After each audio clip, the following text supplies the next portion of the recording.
Kita mulai saja ya. Baik. A'udzu billahi minasyaitonir rajim. Bismillahirrahmanirrahim. Alhamdulillahi rabbil alamin. Hamdan na'imin, hamdash syakirin, hamdan yuwafi ni'amahu wa yukafi'u mazidah. Ya Rabbana lakal hamdu kama yanbaghi li jalali wajhikal karim wa li 'azimi sultanik. Allahumma fasalli wa sallim ala nabiyil karim sayyidina wa nabiyina wa maulana Muhammad sallallahu alaihi wasallam wa ala alihi wa ashabihi ajma'in. Amma ba'du. Asatizah wal ustadzat, para asatiz, para ustadzat, para sesepuh, para pengurus di musalla dan di RT serta RW yang dimuliakan Allah Subhanahu wa taala, juga seluruh jamaah yang dirahmati Allah Subhanahu wa taala, Bapak, Ibu dan adik-adik semuanya.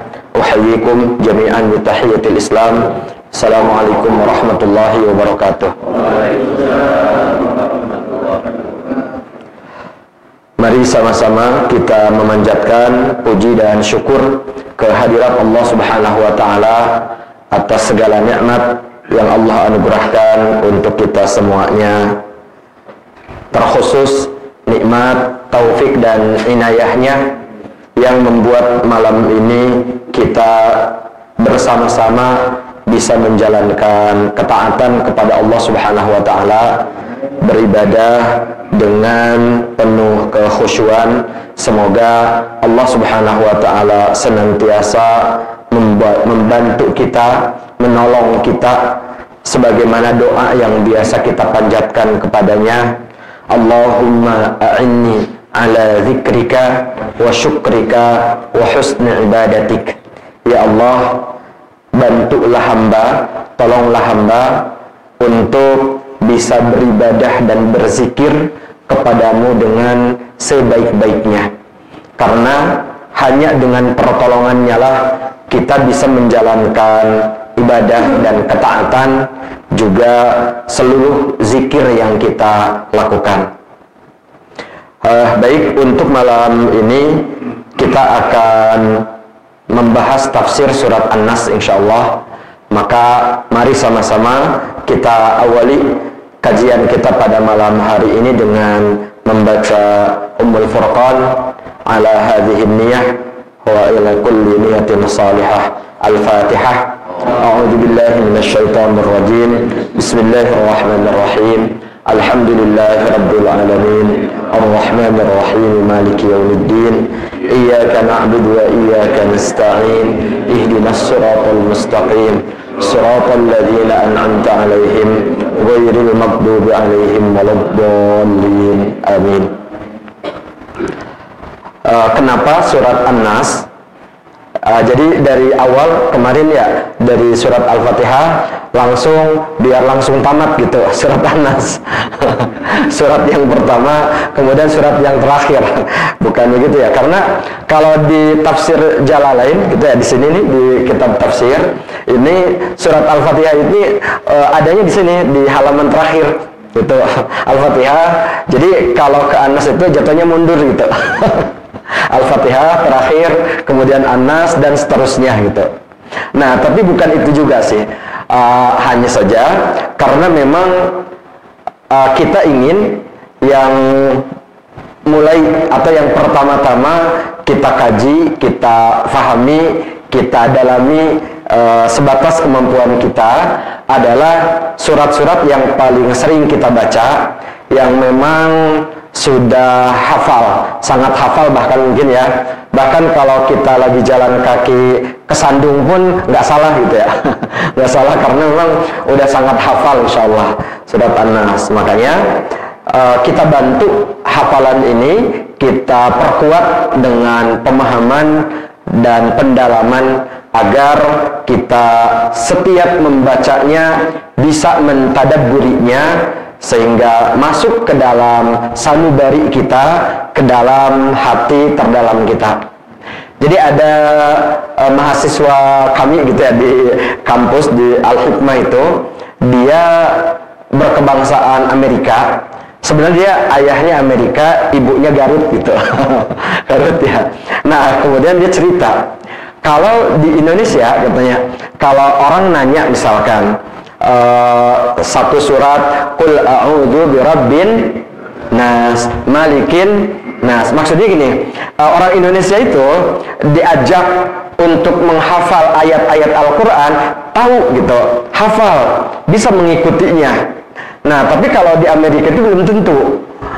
Mereka diajak misalkan tadi Qul a'udzu birabbin, ujungnya itu nggak tahu gitu, nggak tahu. Tapi ada bedanya itu, kalau di Amerika itu misalkan kita ngebahas satu ayat gitu, satu ayat, maka setiap ayat yang dibahas mereka akan banyak sekali nanyanya gitu, nanyanya. Jadi ini maksudnya apa?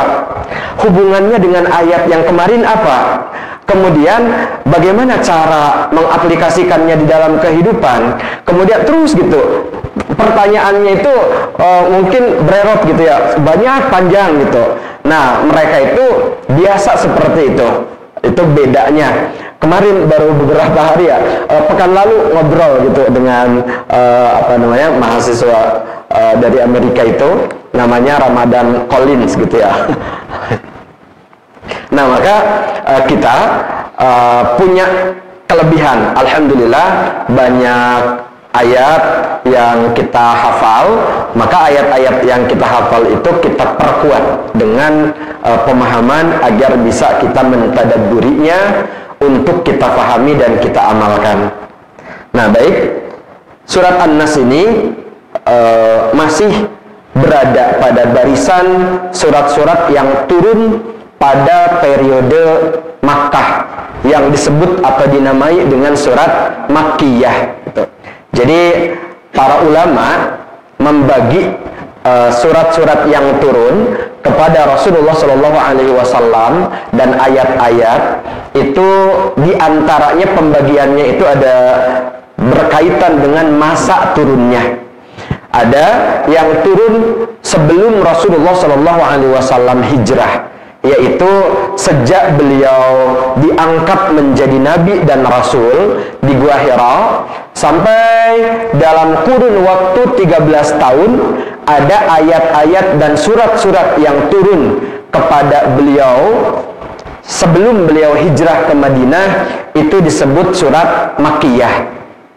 Kemudian setelah beliau hijrah ke Madinah, baru surat-surat tersebut, ayat-ayat tersebut disebut surat Madaniyah. Untuk apa? Para ulama menamai dan membedakan, membagi Quran ayat yang turun di Makkah dan Madinah. Ya, diantaranya sih untuk membantu pemahaman tadi, maksud dari ayat-ayat yang dibaca dan ditadabburi itu. Karena begini, ternyata mereka menyimpulkan bahwa surat-surat yang turun di Makkah secara umum makna dan tema yang disampaikan oleh Allah Subhanahu wa taala itu diantaranya yang pertama tentang ketauhidan. Jadi menguatkan keimanan dan ketauhidan. Kemudian yang kedua, tema-tema dalam surat Makkiyah itu ada yang membicarakan tentang bagaimana memperbaiki paradigma manusia, persepsi manusia tentang kehidupan. Misalkan ada, kalau kita baca di surat Al-Humazah ya, surat Al-Humazah menggambarkan bahwa masyarakat Makkah jahiliyah memiliki pemahaman bahwa kalau orang kaya, semakin banyak uangnya, umurnya bisa semakin panjang. Mereka bisa hidup kekal karena banyak harta gitu. Dalam kalimatnya, yahsabu annama lahu akhladah. Dia mengira bahwa hartanya itu akan membuat dia kekal, Mungkin ini logis gitu ya, sepintas gitu ya, sepintas logis. Kenapa? Karena kalau sakit sedikit langsung diobati oleh dokter. Makanannya makanan-makanan yang gizinya paling bagus gitu. Dokternya itu yang biasa menjaga kesehatannya itu, mendampinginya itu ada 50 dokter misalkan gitu ya. Misalkan. Jadi bagaimana umurnya nggak panjang gitu ya. Logisnya begitu logisnya. Nah, tapi Allah Subhanahu wa taala membantah gitu, bahwa harta kekayaan tidak bisa membuat seseorang memiliki kehidupan yang kekal gitu. Nah, itu yang kedua. Kemudian yang ketiga, Allah Subhanahu wa taala menyampaikan tema-tema yang memberikan kisah dari kehidupan manusia di masa lalu untuk dijadikan pelajaran dan diambil hikmahnya. Kalau orang baik itu akibat yang akan akhir yang akan didapatkan oleh orang baik itu seperti apa? Lalu kalau orang jahat seperti apa? Nah, sehingga Allah menceritakan kehidupan kaum Nabi Nuh, kemudian kaum Nabi Saleh, kaum Ad, kaum Samud, kaum Madian, kaum umat-umat Nabi terdahulu. Ada yang kalau yang taat itu apa yang mereka dapatkan akhir hidupnya. Kalau yang tidak taat, yang membangkang, berkhianat, maksiat kepada nabinya itu apa yang mereka dapatkan, apa yang mereka alami. Nah, itu banyak dikisahkan. Juga bagaimana Allah Subhanahu wa taala menyampaikan tentang kehidupan akhirat. Gitu. Kehidupan akhirat, karena kehidupan akhirat adalah salah satu dari rukun iman. Rukun yang kelima ya. Yang kelima dalam rukun iman. Nah, baik. Jadi surat An-Nas di sini sebenarnya surat An-Nas itu ada kisah tentang turunnya surat An-Nas. Cuman kisahnya turunnya surat An-Nas ini bersamaan dengan surat Al-Falaq sekaligus, dua surat langsung turun. Kalau dijumlahkan ayat yang ada di surat Al-Falaq dan An-Nas itu kan jumlahnya ada 11 ya. Al-Falaq 5, An-Nas 6 gitu, 11. Nah, jadi jumlah 11 ayat ini ada kaitannya dengan asbabun nuzul. Asbabun nuzul itu artinya cerita tentang kronologis kisah bagaimana surat ini turun. Jadi ceritanya ada orang Yahudi. Yahudi ini memang terkenal orang yang memiliki hati yang dengki gitu ya kepada umat Islam. Di antaranya, walaupun bukan berarti semuanya begitu, ada juga orang-orang Yahudi yang masuk Islam, dan setelah masuk Islam jadi orang soleh, orang yang sangat baik itu ada. Tapi banyak atau mayoritas orang-orang Yahudi itu hatinya dengki dan jahat. Nah, di antara orang Yahudi yang jahat pada masa itu ada yang bernama Labid, gitu, Labid. Tapi ada juga yang menyebutnya dengan nama Lubaid, gitu. Kok beda? Karena tulisannya itu Labid atau Lubaid itu sama. Jadi kalau kita baca teks-teks Arab, kitab-kitab itu kan memang tidak ada harokatnya, gitu. Tidak ada harokatnya. Hurufnya sama, lam, ba, ya, dal, gitu. Sama. Dan dibaca Labid atau Lubaid hurufnya nggak akan berubah, gitu. Nah, kalau nggak ada harokatnya kan bisa saja gitu orang baca kedua-duanya, gitu. Nah, Labid ini seorang penyihir, dan dia juga punya anak-anak perempuan yang juga mengikuti jejak sang ayah menjadi penyihir, gitu. Kalau kita biasanya nonton sinetron, penyihir itu simbolnya nenek lampir gitu ya. Nenek lampir. Nah, jadi Labid ini menyihir Rasulullah. Sampai Rasulullah itu, kata Ummul Mukminin Aisyah radhiyallahu anha, merasa melakukan sesuatu padahal beliau tidak melakukan apa-apa. Gitu. Sampai mengalami kondisi seperti itu. Dalam hadisnya dikatakan begitu.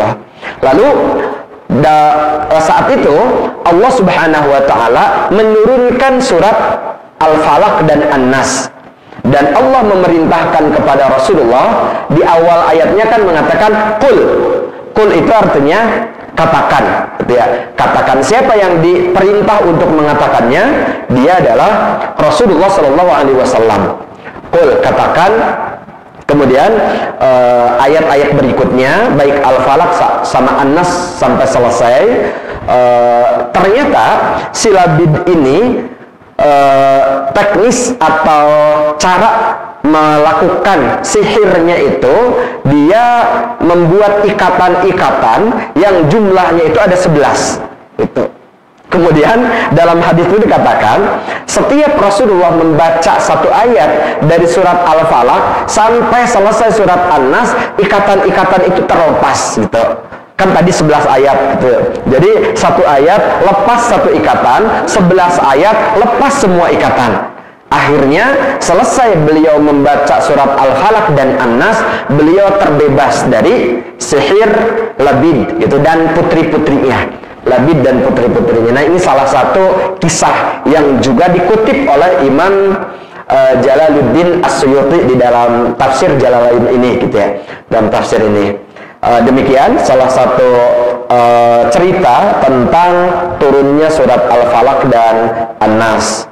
Maka surat Al-Falaq dan An-Nas ini dinamai dengan surat Al-Mu'awwidzatain. Al-Mu'awwidzatain itu artinya dua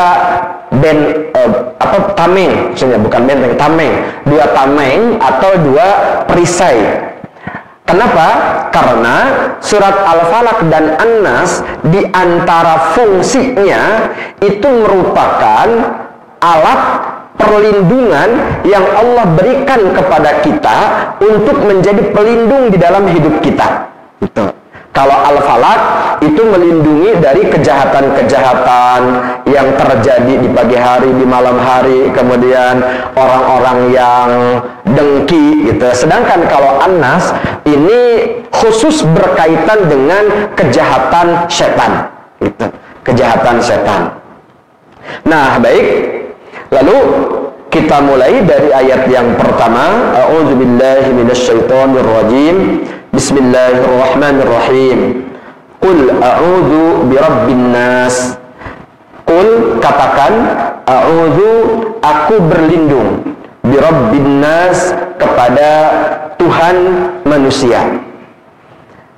Kalau a'udzu kemarin sudah sempat kita bahas sedikit gitu ya, karena memang setiap kita membaca Al-Quran diawali dengan ta'ud. A'udzu billahi minasyaitonir rajim, yang artinya aku berlindung. Jadi ini menggambarkan bahwa kita butuh banyak pelindung, butuh alat-alat yang banyak untuk menjadi pelindung bagi diri kita. Dan Allah Subhanahu wa taala berikan itu untuk kita agar hidup kita aman.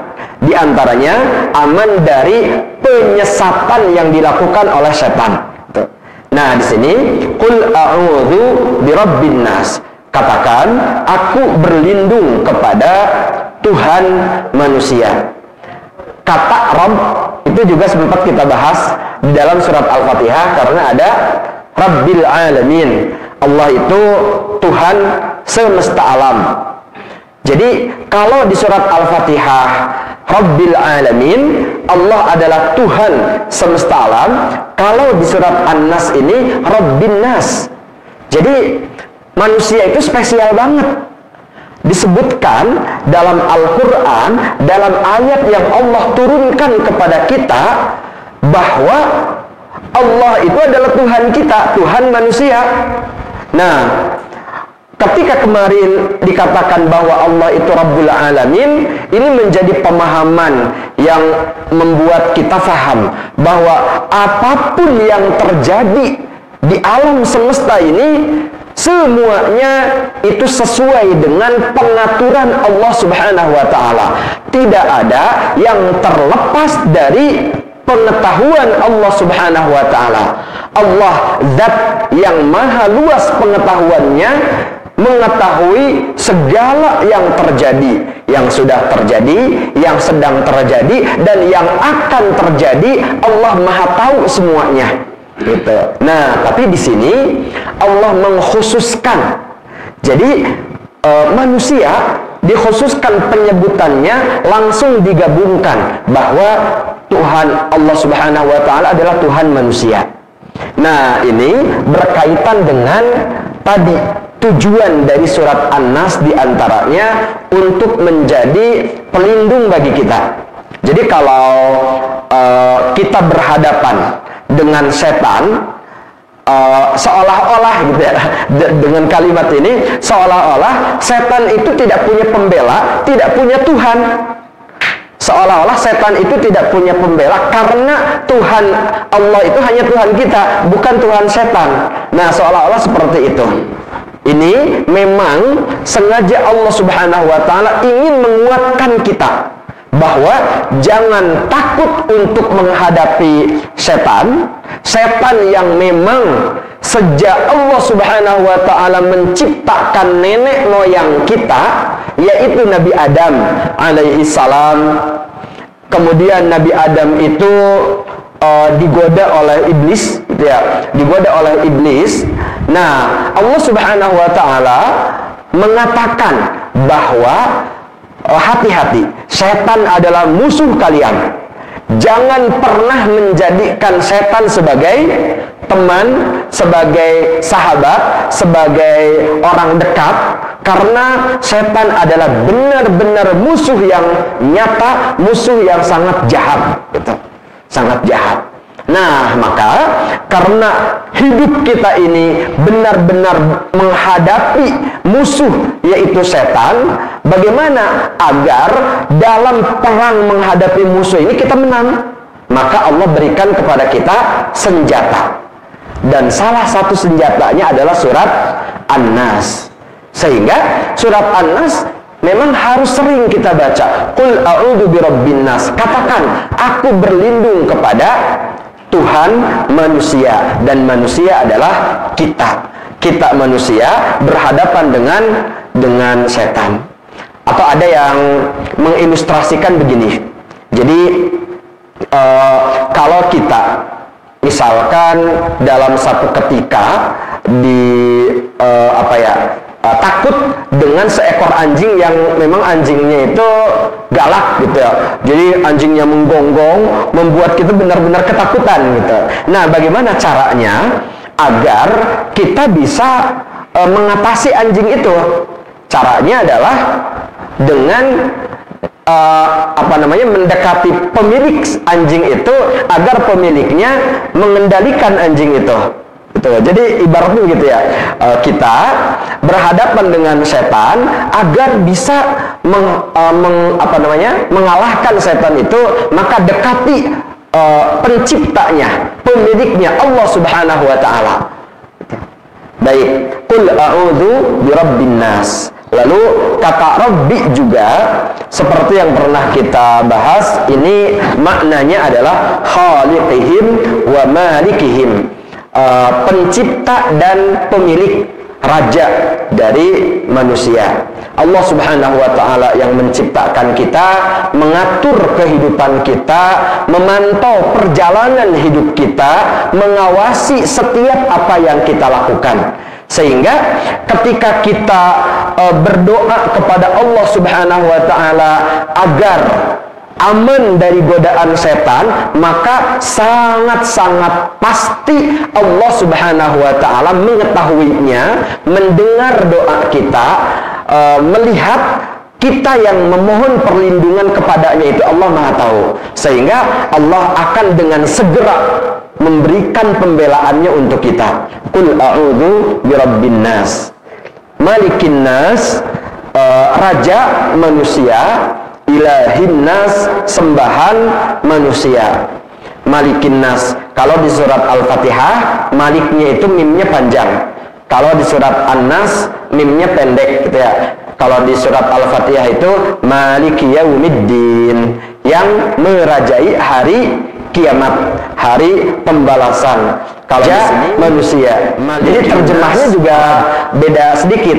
Kalau di surat Al-Fatihah yang merajai, kalau di sini raja gitu. Oh, berarti fungsinya itu bedanya hanya seperti itu. Tapi kalau apa ya, kita belajar tentang ilmu-ilmu qiraat, itu sebenarnya memang ada perbedaan cara baca. Yang di surat Al-Fatihah itu ada yang baca panjang, ada yang baca pendek, seperti di surat An-Nas ini gitu ya. Malikin nas, Tuhan manusia, ilahin nas, sembahan manusia. Malikin nas, raja maksudnya, raja manusia, ilahin nas, sembahan manusia. Nah, ini kan semuanya merupakan sifat Allah Subhanahu wa ta'ala. Jadi ketiga sifat Allah Subhanahu wa ta'ala ini disebutkan dalam 3 ayat pertama. Ayat 1 Rabb, ayat 2 Malik, ayat 3 Ilah. Kenapa? Karena Allah Subhanahu wa ta'ala ingin agar ketika kita berlindung kepadanya dari penyesatan setan, itu kita memahami sifat-sifat Allah Subhanahu wa ta'ala. Jadi kan tadi surat-surat Makkiyah itu mengajarkan kita tentang ketauhidan. Nah, di antara menyempurnakan pemahaman ketauhidan kita adalah memahami tentang sifat-sifat Allah Subhanahu wa ta'ala. Kalau kemarin di surat Al-Fatihah kita sedikit mencoba memahami sifat Ar-Rahman, Ar-Rahim. Kalau orang yang memahami bahwa Allah Subhanahu wa ta'ala memiliki sifat Ar-Rahman dan Ar-Rahim, itu hidupnya seperti apa? Nah, sekarang kita memahami, meyakini, mengimani 3 sifat Allah Subhanahu wa ta'ala, yaitu Ar-Rabb, Al-Malik, dan Al-Ilah. Nah, maka seperti apa orang yang memahami dan mengimani, meyakini sepenuh hati bahwa Allah Subhanahu wa ta'ala memiliki 3 sifat ini? Jadi kalau Rabbin Nas, Allah Subhanahu wa ta'ala adalah zat yang menciptakan kita, mengatur segala hidup kita. Maka dengan keyakinan itu, dengan pemahaman itu, kita berusaha untuk menjadi orang yang di dalam hidupnya berusaha untuk menyesuaikan diri dengan segala aturan Allah Subhanahu wa ta'ala. Karena kita faham bahwa apapun yang kita lakukan, dimanapun kita berada, ada orang yang tahu atau tidak, maka kita yakin Allah Subhanahu wa ta'ala maha tahu gitu. Sehingga kita merasa diawasi oleh Allah dimanapun kita berada. Dan ketika kita selalu merasa diawasi, maka kita selalu memiliki rasa takut untuk bermaksiat kepada Allah Subhanahu wa ta'ala. Sekalipun gitu ya, sekalipun kata orang, kita bersembunyi di tempat yang paling tersembunyi. Kita berada di bawah tanah, dan di bawah tanah itu di tembok dengan tebal. Kemudian di dalam tembok itu ada kotak besi. Kemudian setelah kita masuk ke dalam kotak besi itu, tidak ada cahaya, gelap. Kemudian kita melakukan kemaksiatan. Maka seluruh apapun yang kita lakukan dalam kondisi tersembunyi sekalipun, Allah maha tahu. Jangankan yang seperti itu, apa yang kita katakan di dalam hati kita, Allah maha tahu gitu. Allah maha tahu. Tidak ada orang yang tahu tentang apa yang kita katakan dalam hati kita, kita niatkan dalam hati kita, kecuali kita sendiri dan Allah Subhanahu wa ta'ala. Allah Subhanahu wa ta'ala maha tahu. Ya, jangankan yang udah terjadi, yang akan terjadi, yang belum terjadi pun Allah maha tahu. Nah, ini Rabbin Nas. Lalu Malikin nas tadi Allah yang merajai, Allah adalah raja manusia, pemilik manusia. Ini juga mirip sih seperti pembahasan di surat Al-Fatihah bahwa kita tidak pernah semuanya adalah titipan Allah Subhanahu wa ta'ala. Maka oleh karena itu kita gunakan segala apa yang Allah titipkan kepada kita dengan sesuai dengan apa yang Allah ridai, sesuai dengan arahan dan bimbingan Allah Subhanahu wa ta'ala. Ilahin nas, dan Allah adalah sembahan manusia, sehingga kita tidak pernah menyembah selain Allah Subhanahu wa ta'ala. Kita tidak ingin menyembah selain Allah Subhanahu wa ta'ala. Dalam seluruh hidup kita, kita serahkan untuk Allah Subhanahu wa ta'ala. Inna salati wa nusuki wa mahyaya wa mamati lillahi rabbil alamin. Ini ikrar yang setiap hari kita ucapkan berulang kali untuk Allah Subhanahu wa ta'ala, bahwa seluruh hidup kita, salat kita, ibadah kita, hidup kita, mati kita, semuanya kita serahkan kepada Allah Subhanahu wa ta'ala, sembahan kita, Tuhan kita. Nah, jadi dengan ini kita berharap selalu sadar kapanpun dan dimanapun kita berada. Kemudian qul a'udzu birabbin nas, katakan aku berlindung kepada Tuhan manusia, Malikin nas, raja manusia, Ilahin nas, sembahan manusia. Berlindung dari apa? Min syarril waswas, dari kejahatan al-waswas. Apa itu al-waswas? Al-waswas itu setan. Itu dari kejahatan setan yang sangat-sangat pandai dalam membisikkan kejahatannya, gitu. Nah, itu makna dari kata al-waswas. Walaupun kalau kita baca di terjemahannya sih, al-waswas itu dari kejahatan bisikan setan, gitu ya. Ya, memang di antara maksudnya itu, gitu ya, di antara maksudnya itu. Tapi kata al-waswas itu sebenarnya setan itu sendiri, yaitu setan yang dinamai dengan al-waswas. Kenapa? Karena memang sangat-sangat pandai membisikkan kejahatannya, sehingga kita tidak pernah sadar kapan setan membisikkan kejahatannya kepada kita. Nggak tahu. Tiba-tiba kita udah, kalau misalkan gitu ya, udah marah-marah aja gitu. Marah-marah, yang marah-marahnya itu nggak benar gitu. Udah marah-marah aja. Kita nggak sadar kalau kemarahan itu berasal dari bisikan setan. Nah, tiba-tiba kalau ada orang yang melakukan kecurangan misalkan, tiba-tiba dia sudah melakukan kecurangan, nggak sadar kapan setan membisikkan agar dia melakukan kecurangan, gitu. Tiba-tiba kita sudah melakukan kemaksiatan, berdusta, kemudian tadi dengki kepada orang lain, dan berbagai kejahatan mata, kejahatan telinga, tangan, kaki, gitu. Tiba-tiba kita lakukan dan kita tidak sadar kapan setan membisikkannya, menyuruh kita melakukan itu. Itu makanya Allah Subhanahu wa ta'ala menamai setan itu al-waswas, sang pembisik, gitu. Sang pembisik. Min syarril waswas. Kemudian min syarril waswas al-khannas, yang juga bersembunyi.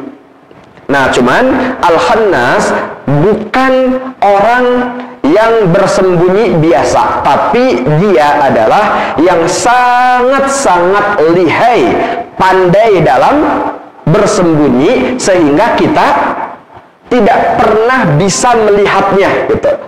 Di mana setan bersembunyi?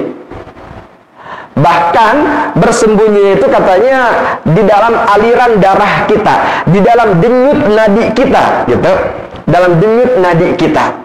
Nah, makanya ini persembunyian yang benar-benar tidak ada tandingannya gitu. Tidak ada tandingannya. Maka juga setan dinamai Al-Khannas. Al-Khannas. Makanya tadi perisai surat An-Nas ini sebagai perisai gitu ya, sebagai perisai karena memang lawan kita itu sepintas itu nggak sebanding dengan kita. Dia bisa melihat kita kapanpun, sedangkan kita tidak pernah bisa melihat dia. Gitu. Itu yang pertama.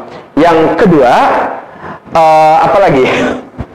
Yang kedua, dia sangat pandai membisikkan kejahatannya. Kita tidak pernah tahu bagaimana caranya dan kapan. Gitu.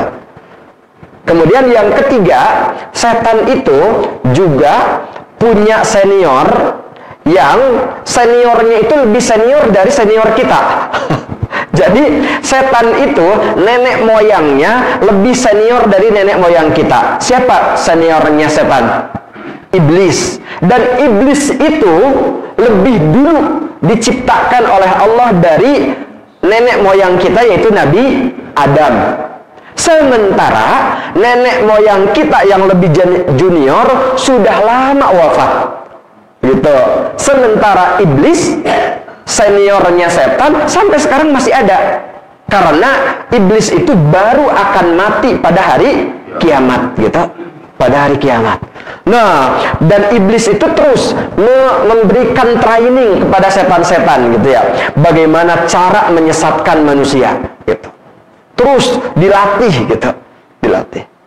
Kemudian selain itu setan itu mengintai kapan kita lengah 24 jam. Itu 24 jam. Masya Allah gitu. Jadi benar-benar kita memang butuh perlindungan. Makanya kenapa gitu kita punya pelindung yang jauh-jauh lebih kuat dari pemimpinnya setan. Bahkan tidak bisa dibandingkan sama sekali karena pelindung kita adalah Allah Subhanahu wa ta'ala. Dengan kalimat tadi Rabbin Nas, Malikin Nas, Ilahin Nas gitu. Ilahin Nas. Nah, min syarril waswasil khannas di sini di satu sisi menyebutkan tentang kelebihan-kelebihan setan yang harus kita waspadai, tapi di sisi lain ini juga menyebutkan tentang kekurangan setan. Apa maksudnya kekurangan? Jadi kata Al-Khannas sebenarnya juga menggambarkan tentang sifat setan yang penakut dan pengecut. Karena ternyata setan itu sangat-sangat takut sama orang yang selalu berzikir. Di antaranya yang dicontohkan oleh Rasulullah SAW, setan itu akan lari terbirit-birit ketika dikumandangkan azan. Kan gini, kalau orang mau sholat berjamaah nih, itu digoda oleh setan. Nggak usah sholat berjamaah, nggak usah, di rumah aja gitu. Di rumah lebih enak, di rumah lebih gampang gitu misalkan. Nah, tapi ketika azan gitu, setan itu lari. Dan bagaimana agar dia nggak dengar azan, dia buang angin gitu ya, buang angin dengan suara yang kencang. Jadi setan bisa ngatur suara buang anginnya gitu ya. Mohon maaf ya, kalau kita ada melihat gitu ya di TV gitu ya, orang yang bisa ngatur buang anginnya. Jadi ternyata setan itu lebih pandai gitu. Lebih pandai mengatur. Sehingga ketika azan dikumandangkan, biar dia nggak dengar azan, maka kemudian dia buang angin dengan suara yang kencang. Kemudian selesai azan tapi dia datang lagi gitu. Nah, lalu kita kan qomat. Ketika qomat dia lari lagi. Lari, ngumpet dan buang angin lagi dengan kencang. Nah, kemudian selesai qomat, pas saat kita takbiratul ihram ternyata dia datang lagi. Itu datang lagi. Nah, ini makna dari Al-Khannas diantaranya. Dan ternyata setan itu minal jinnati alladzi yuwaswisu fi sudurin nas. Setan itu orang yang membisikkan kejahatannya fi sudurin nas, langsung ke dalam hati manusia. Sudur itu sebenarnya artinya itu dada. Sudur itu dada. Dia bentuk jamak dari kata sodr. Sodr itu artinya dada. Nah, sudur maksudnya membisikkan ke dalam hati yang ada di dalam dada manusia. Gitu. Jadi kalimat majaz gitu ya, fi sudurin nas, ke dalam hati yang ada di dalam dada manusia. Makanya kenapa tadi kita tidak menyadari kapan bisikan itu masuk ke dalam hati. Kemudian minal jinnati wan nas, dan setan itu ada yang dari bangsa jin, ada yang dari bangsa manusia. La haula wala quwata illa billah. Ternyata ada juga manusia yang jadi setan. Masya Allah. Jadi minal jinnati wan nas, walaupun gitu ya, walaupun iblis sebagai penghulunya setan, sebagai pemimpinnya setan berasal dari bangsa jin, ya, dari bangsa jin. Sehingga barangkali dia bisa lebih punya pasukan lebih banyak dari bangsa jin, dan bisa lebih memberikan arahan kepada bangsa jin. Dan bangsa jin tadi yang tidak bisa kita lihat. Kalau manusia kan bisa kita lihat ya. Cuman tetap aja, walaupun manusia bisa kita lihat, seringkali ketika manusia mengajak kepada keburukan kita nggak sadar, gitu ya. Oh, jadi manusia kalau lagi gitu ya, kalau lagi mengajak kepada kejahatan, berarti manusia itu sedang menjadi setan. Masya Allah. Makanya jangan pernah mengajak orang lain untuk berbuat keburukan, berbuat kejahatan dan kemaksiatan, karena berarti kita sedang menjadi setan, menjadi pembantu dan pengikut iblis gitu. Pengikut iblis, karena memang setan itu ada yang dari bangsa jin dan ada yang dari bangsa manusia. Berarti kalau di sini ada kata al-waswas yang pandai membisiki, ini termasuk setan dari bangsa manusia atau enggak? Nah, ini para ulama ahli tafsir itu ada yang mengatakan itu cuma setan dari bangsa jin saja. Tapi yang lain, ulama yang lain mengatakan enggak, manusia juga gitu. Manusia juga pandai membisikin, itu pandai gitu. Gimana caranya? Misalkan caranya dengan dikasih uang gitu kan. Dengan dikasih uang, walaupun kita sadar itu kesalahan, tapi kita lakukan misalkan gitu ya. Nah, sudah berhutang budi gitu. Nah, itu disuruh berbuat jahat itu nggak bisa nolak gitu. Nah, seringkali kan berada dalam posisi seperti itu. Jadi tetap saja minal jinnati wan nas, semuanya harus diwaspadai. Cuman kalau dari bangsa jin dibacakan surat An-Nas itu langsung takut. Kalau dari bangsa manusia belum tentu ya. Setan dari bangsa manusia dibacakan surat An-Nas, dia ada tetap aja nggak takut gitu.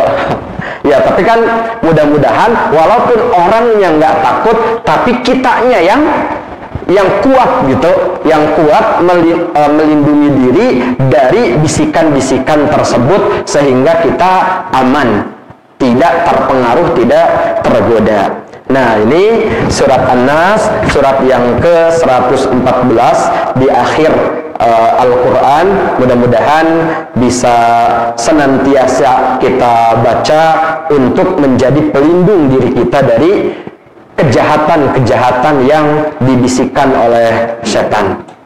Wallahu a'lam bishawab. Itu mungkin untuk pembahasan malam ini. Kalau masih ada waktu silakan. Ya. Kalau tadi dikatakan setan itu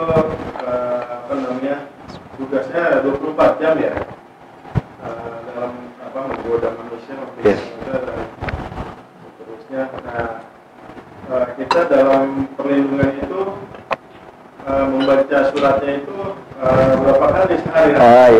Ya betul. Ingat dengan setan yang 24 jam kerjanya gitu. Nah, seperti itu, Ustaz. Baik, ya. Baik, jadi betul, memang tadi ketika setan mau menyesatkan kita 24 jam, berarti dalam kurun 24 jam itu kita harus harus rapat gitu perlindungannya gitu ya. Perlindungan itu harus rapat. Di antaranya kalau dengan surat An-Nas ini, makanya yang dicontohkan oleh Rasulullah SAW itu pertama, untuk perlindungan siang hari kita baca pagi hari. Sehingga kalau di pagi hari kita baca, kita mendapat perlindungan sampai sore hari. Lalu untuk perlindungan malam hari kita baca di sore hari, kita mendapatkan perlindungan sampai pagi hari gitu. Nah, itu yang pertama. Ternyata pagi hari 3 kali, sore hari 3 kali dibaca gitu, sunnah ya dibaca. Kemudian selain itu kita juga diperintahkan khusus untuk membaca saat kita tidur. Maksudnya saat kita mau tidur, kita juga diperintahkan untuk membaca. Karena kalau lagi tidur kan memang kita nggak sadar gitu, sehingga benar-benar perlindungan itu seluruhnya kita serahkan kepada Allah Subhanahu wa Ta'ala. Kalau kita sudah serahkan, kita tawakal, kita yakin Allah akan menjaga kita. Menjaga kita. Nah, itu jadi pagi hari, sore hari, dan menjelang tidur itu untuk melindungi diri kita 24 jam.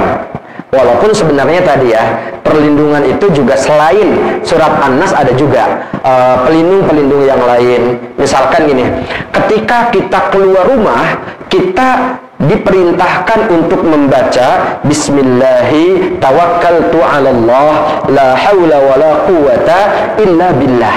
Ternyata bacaan ini adalah bacaan yang sangat-sangat luar biasa baik, karena bacaan ini akan membuat kita memiliki benteng yang sangat kuat sampai pulang ke rumah itu kita dilindungi oleh Allah Subhanahu wa Ta'ala, tidak akan disesatkan oleh setan gitu. Nah, itu pelindung yang lain, termasuk juga kita membaca a'udzubillahi minasyaitonirrajim, atau ditambah sedikit a'udzubillahis samiil alim minasyaitonirrajim gitu ya, ada gitu ya. Nah, pelindung-pelindung itu banyak. Atau kalau kita kita mau nambah lagi, membaca ayat kursi gitu. Ayat kursi juga dibaca pagi hari, sore hari, dan setelah sholat gitu. Setelah sholat. Nah, ini memang agar kita terlindung 24 jam karena setan mengintai kita 24 jam, maka baca seperti itu gitu ya, biar memang kita aman selama 24 jam. Alhamdulillah.